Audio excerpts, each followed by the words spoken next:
रात्रीचे 11:11 झाले होते. प्राजक्ताने सहज मोबाईलकडे पाहिलं आणि पुन्हा तीच वेळ. 11:11. ती काही सेकंद स्क्रीनकडे बघतच राहिली. कारण हे पहिल्यांदाच नव्हतं. गेल्या काही दिवसांपासून नाही, तर गेल्या काही आठवड्यांपासून हा एकच नंबर तिचा पाठलाग करत होता. 11:11. मोबाईलवर 11:11. कॉफीच्या बिलमध्ये 11:11.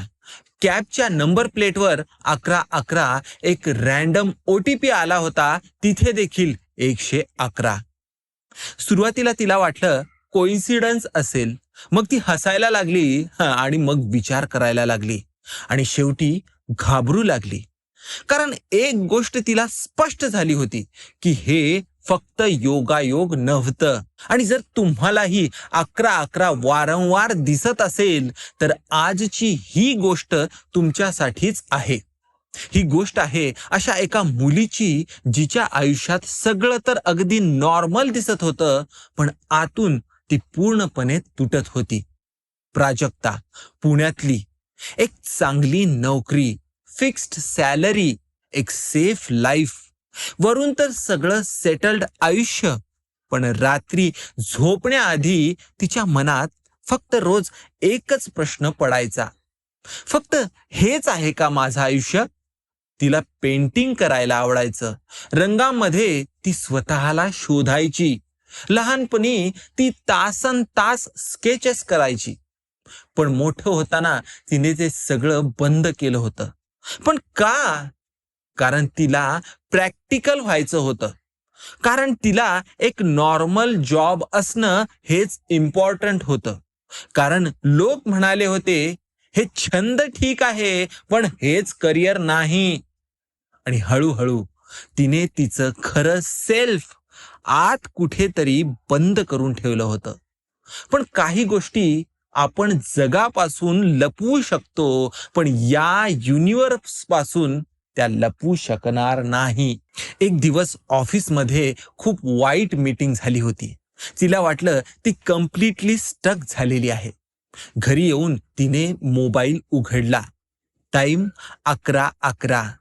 दुसऱ्या दिवशी तिने लंच घेतला. Bill amount 111.1. तिसऱ्या दिवशी कॅब मध्ये बसली. गाडीचा नंबर शेवटी 11:11. आता मात्र तिच्या मनात विचित्र बेचैनी सुरू झाली. तिच्या डोक्यात एकच प्रश्न घुमत होता. हे सगळं मला काय सांगण्याचा प्रयत्न करतंय? त्या रात्री तिने सर्च केलं, व्हाय डू आय कीप सीइंग 11:11. आणि तिथून सगळं बदलायला सुरुवात झाली. स्पिरिच्युअल वर्ल्ड मध्ये 11:11ला एक पॉवरफुल साईन मानलं जातं. असं म्हणतात, जेव्हा हा नंबर तुम्हाला वारंवार दिसतो तेव्हा युनिव्हर्स तुम्हाला थांबवून काहीतरी दाखवत असतं. पण इथेच एक खूप मोठा गैरसमज झालेला आहे. 11:11 म्हणजे फक्त एक विश मागायची वेळ नाहीये. तो फक्त एक लकी चार्म नाहीये. तो कोणता जादूचा नंबर नाहीये. तर तो एक सिग्नल आहे.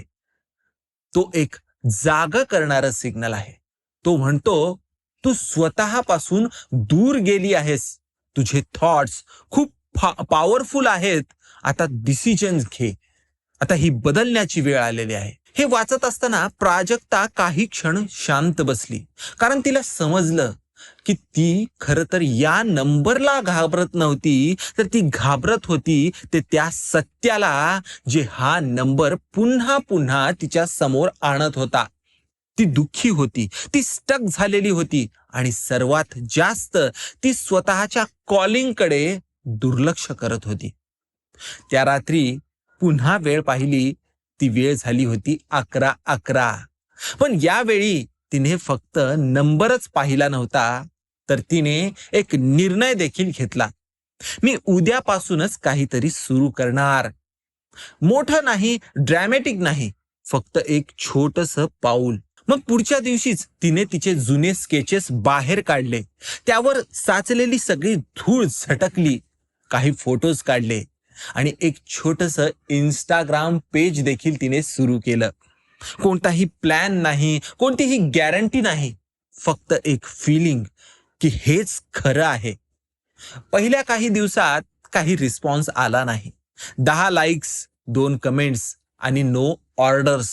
कोणते ऑर्डर्स देखील तिला मिळाले नाहीत. इथे जुनी प्राजक्ता असली असती तर कदाचित ती इथेच थांबली असती. पण यावेळी नाही. ती थांबली नाही. कारण प्रत्येक वेळी जेव्हा तिला मनावर डाऊट यायचा तेव्हा काही ना काही ठिकाणी तिला पुन्हा 11-11 दिसायचंच. जणू कुणीतरी शांतपणे तिला सांगत होतं, चालत राहा, चालत राहा. 2 आठवड्यांनी तिच्या एका रीलला अचानक रीच मिळाला. लोकांनी तिचं काम पाहायला सुरुवात केलं. मग एका मुलीने तिला मेसेज केला, can you make a custom painting for me? प्राजक्ताचे हात थरथरत होते. ती मेसेज उघडते आणि वर टाइम दिसतं 11:11. त्या क्षणी तर तिच्या डोळ्यात पाणीच आलं. कारण तिला कळालं होतं, युनिव्हर्सने तिच्यासाठी काम केलं म्हणून नाही, तर युनिव्हर्सने तिला सतत एका दिशेला ढकललं होतं, जोपर्यंत तिने स्वतःसाठी काम करायला सुरुवात केली नाही, हे तिला कळालं होतं. आणि हीच खरी गोष्ट आहे 11-11ची. हा नंबर तुम्हाला सक्सेस देत नाही, तो तुम्हाला क्लिअरिटी देतो. तो तुम्हाला डेस्टिनेशन देत नाही, तर तो तुम्हाला डायरेक्शन देतो. तो चमत्कार घडवून आणत नाही, तो तुम्हाला मूव्ह करायला भाग पाडतो. आज प्राजक्ताकडे तिचं स्वतःचं आर्ट पेज आहे. तिचं एक साइड इन्कम देखील आहे. आणि सर्वात महत्वाचं म्हणजे तिला पुन्हा जिवंत झाल्यासारखं वाटतंय. आता प्रश्न तुमच्यासाठी आहे. जर तुम्हालाही 11-11 वारंवार दिसत असेल तर कदाचित ते रॅन्डम नाहीये. कदाचित युनिव्हर्स तुम्हाला काहीतरी सांगतंय. ते तुम्हाला सांगतंय की तुझ्या थॉट्स कडे लक्ष दे. तू जिथे अडकला आहेस तिथे कायम राहू नको. तुझ्या इंट्युइशनवर विश्वास ठेव. आणि ज्या गोष्टीला तू सतत पोस्टपोन करतोयस, आता तिची सुरुवात करायची वेळ आलेली आहे. तिला सुरुवात कर. लक्षात ठेवा, सायन्स हे सगळ्यांनाच दिसत नाहीत. ते त्यांनाच दिसतात जे चेंजसाठी तयार असतात, पण अजून त्यांनी पहिलं पाऊल टाकलेलं नसतं. म्हणून पुढच्या वेळी जेव्हा 11-11 दिसेल तेव्हा फक्त विश करून तिथेच थांबू नका. तर थांबा आणि शांत व्हा आणि स्वतःला विचारा की मी नेमकं काय इग्नोर करतोय. कारण कधी कधी संपूर्ण आयुष्य बदलायला एका नंबरची नाही तर एका निर्णयाची गरज असते. जर तुम्हालाही 11-11 वारंवार दिसत असेल तर कमेंट्स मध्ये लिहा 11-11 आणि हा व्हिडिओ त्या मित्राला पाठवा जो कदाचित सायन्स पाहतोय पण अजून त्यांना समजून घेत नाहीये. अशाच आयुष्याला ट्रान्सफॉर्म करणाऱ्या व्हिडिओसाठी स्टोइक विचारला सबस्क्राईब करा.